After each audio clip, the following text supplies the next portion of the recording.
kumena madamu n'umwana duhaye kuwa kane mu gitondo madamu yagiye gushyingura i Musanze ubwo tujya basigaye inshingano zo kurera. Mu gitondo umwana arabira akagira umuriro mwinshi kugera muri 39 kuzamura birashanga. Ndashima Imana yuko ntabwo yasaba kugeza kizigiro itabaza n'ibitaro mu kanya, ariko iyi minsi baduhaye mu bitaro murabona ko umwana ameze neza. Haleluya, nshima Imana.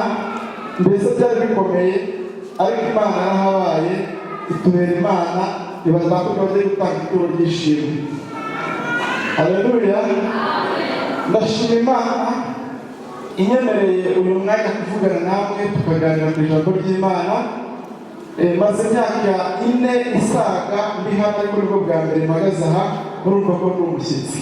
Haleluya, tujya kuganira ku ijambo ry'Imana. Muri iyi minsi Imana nayisabye kugira ngo yigishe, irongera yigisha, ngira Imana ngo ongere yigishe gutanga ikintu. Noneho Imana irambwira ati gira ngo si isomo ryanjye riragoye, ititegura ako kanya direct.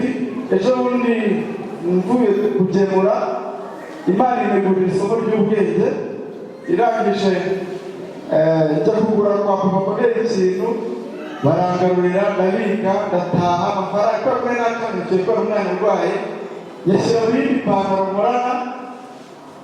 Noneho mu gitondo ndayishaka nayo niba umuriro Imana itayigisha mu bintu byose cyane.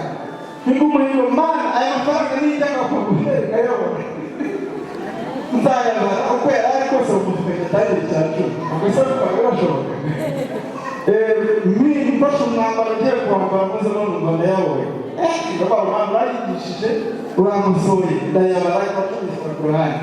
Haleluya, ntabwo byose ko tugiye kwigana, ariko Imana ndagira ngo nayo kwigishe kandi izakwigisha vuba. Imana ntabwo ari ikeneye cya cumi, ahubwo niwo ukeneye kugitanga.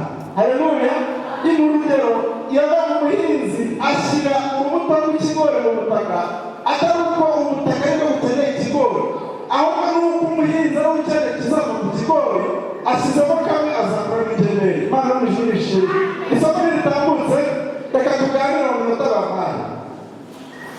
ibyakozwe n'intumwa ibice 28 ku murongo wawo wa mbere ngo tumaze gukira tumenye yuko icyo kigo cyitwa Leta bene igihugu batwakira neza cyane baducanira umuriro batwakira twese kuko hari imvura n'imbeho. Ariko Pawulo amaze guteranya umuganda w'inkwi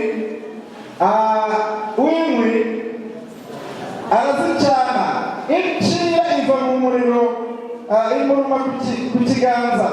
Bene igihugu babonye icyo gikururuka kirereta ku gikombe cye baravuga bati ni ukuri uyu muntu ni umwicanyi, nturora n'ubwo yakize inyanja idaca urwa kirera ntimukundira kubaho. Ariko akumumurira icyo gikururuka mu muriro ntiyagira icyaba. Baba bandi bategereza yuko ari bubyimbe cyangwa ari bupfe akindutse, ariko bamaze umwanya munini babitegereje babona ntacyo abaye, barahindura bati ni Imana. Ahantu hakomeye cyane. Haleluya. Reka tuganire kuri amagambo atatu. Iki ni igihe kimwe Pawulo yari agiye mu gihugu cya Atenayi atarukanye mu butembere, ahubwo ijambo ry'Imana tubwira ko Pawulo yagiye gucirwa urubanza yagiye imbere y'urukiko atazize yuko yakoze icyaha, ahubwo azira guhamya kwa Kristo. Ni ku bice bya 27 Pawulo yinjirana n'abantu benshi mu mujyi bitwereka ko barengaga 245 bagenda muri uyu mujyi. Ubwo umuyobozi w'ubwato arayobora.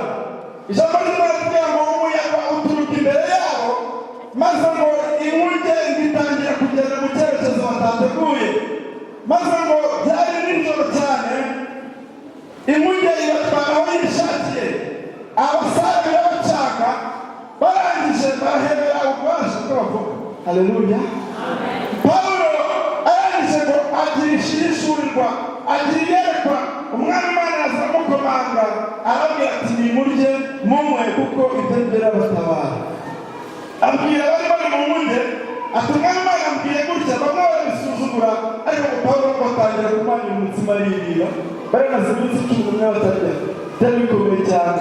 Arangije aririra, abandi n'ababibonye nabo baravuga ati wenda uyu muntu hari ikintu afite.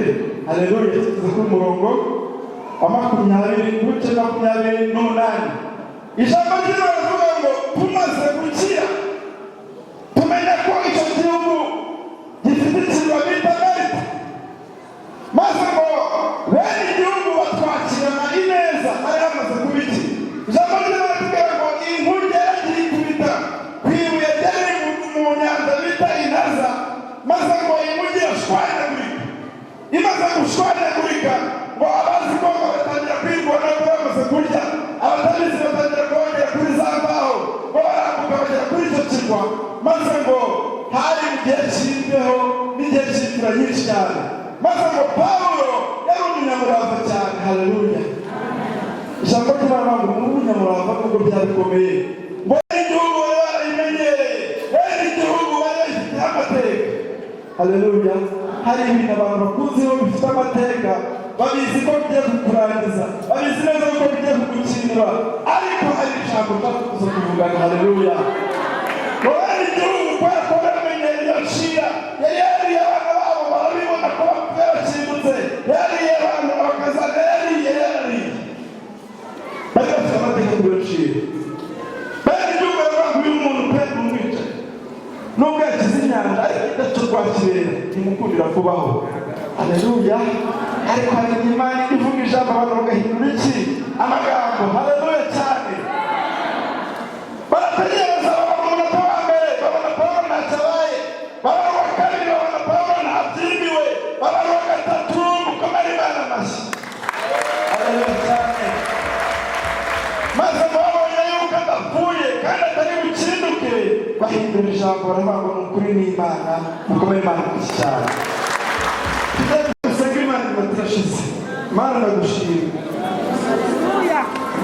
ndaguhimbaje kuko niwe gihimba kandi wowe uvuga ikintu warangiza ukagikomeza wabwiye Yeremiya guruzi ikiyava mu mbonyi mu y'uburinzi ati uko niko ni ijambo ryanjye kandi nkarikomeza hari na n'uwo yaribwiye kugira ngo ndisohoze nta jambo uvuga ngo rigwe hasi nta jambo uvuga ngo rigwe hasi y'imfabusa icyo wavuze no kugikora gikora ndagira ngo abantu mw'Imana ibyo wavuze nawe byavuganye nabo mw'Imana bisohoreze kugira ngo wiyubahishe ntabwo ari ibintu n'amaboko yabo ahubwo ni ukuri Imana ivuga ijambo ukarisohoza urakoze ko uje gusiga izina rya Yesu bagenda ubisimuka uzagenda ubabanaho bazagera bagucunguye Imana yayizize